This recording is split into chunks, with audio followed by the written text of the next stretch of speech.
Olha, provavelmente o Congresso Nacional, a Câmara, especialmente a Câmara de Deputados, o debate vai ser muito intenso em relação ainda à denúncia de Mauro Cid e à evolução do processo contra pessoas acusadas de tentarem um golpe de Estado no Brasil.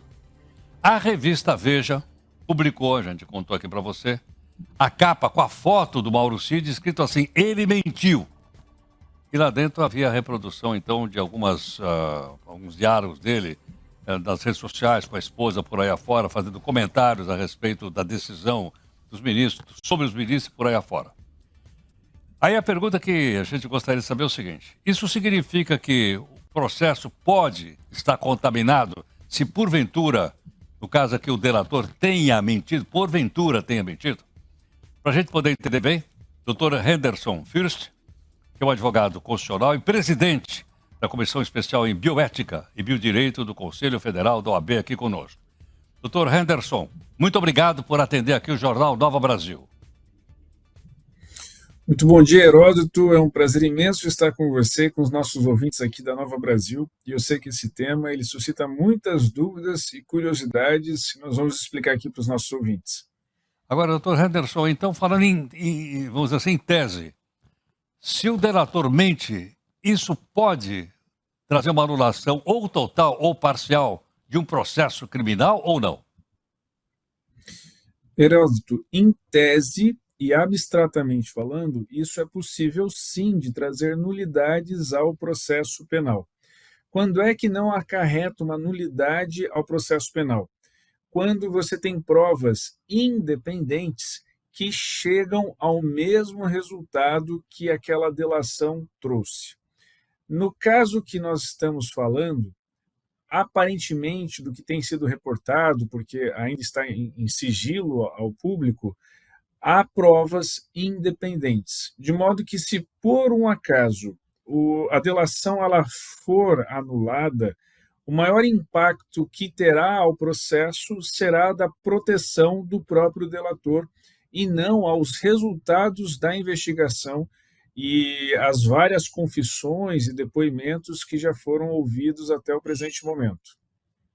Doutor Henderson, caso então o delator fique provado que ele mentiu, ele perde também os benefícios que obteve quando propôs a delação para ajudar o andamento do processo? Exatamente, Heródoto.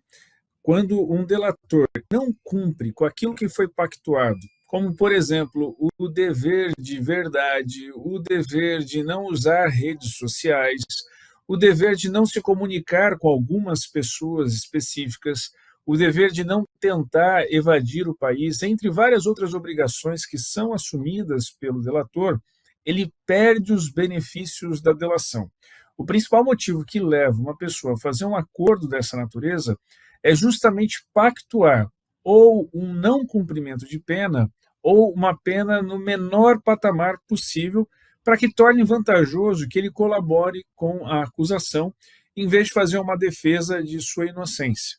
Então, se ele não cumpre, ele perde esses que são os principais benefícios para uma delação.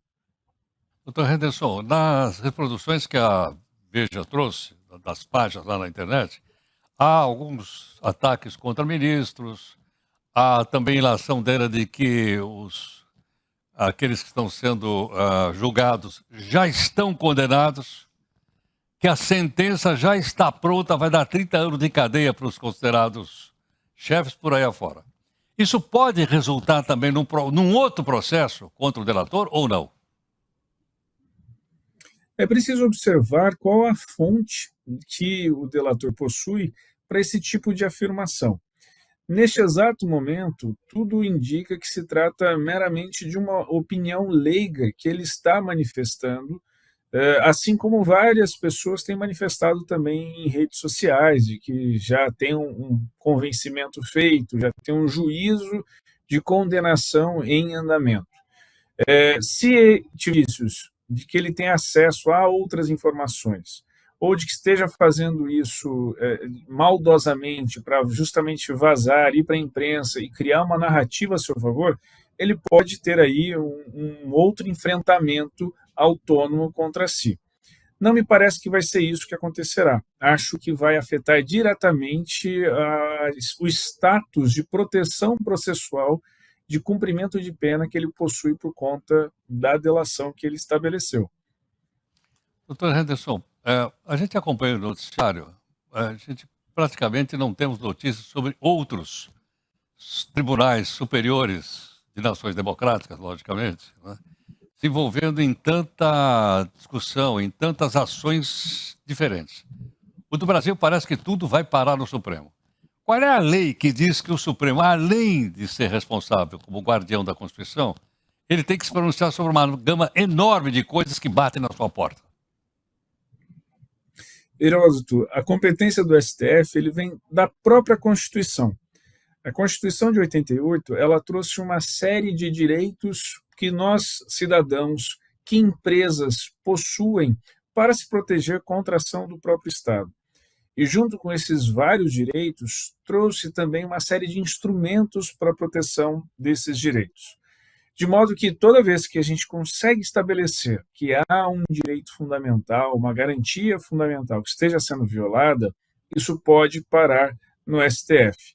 Com o passar das últimas décadas, desde 88, o STF foi tendo uma leitura mais ampliativa, e isso faz com que nós tenhamos essa percepção de que muita coisa vai parar em tribunal superior, em que outros lugares não vão.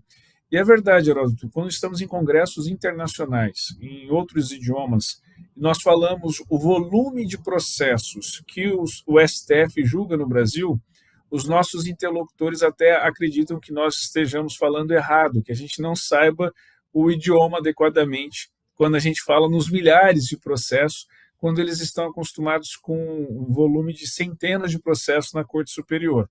Isso é um fenômeno tipicamente brasileiro da hiperjudicialização que a gente tem na nossa sociedade, que perpassa inclusive pela judicialização da política, como a gente tem visto nos últimos tempos. Perfeito. Doutor Henderson, muito obrigado por atender aqui o Jornal Nova Brasil. Muito grato. Um privilégio, um forte abraço, uma excelente semana a você e aos nossos ouvintes. Doutor Henderson Fürst, que é um advogado constitucional, presidente da Comissão Especial em Bioética e Biodireito do Conselho Federal. Quando ele falou que quando vai em congresso internacional e conta que são milhares de ações, o pessoal diz, será que eles erraram? Não são centenas, não, são milhares. Aí isso sou eu. Cheguei à conclusão, é mais uma jabuticaba brasileira. Você fala, ninguém tem isso. O Brasil tem. Então seria mais uma jabuticaba agora de caráter constitucional. 8h31.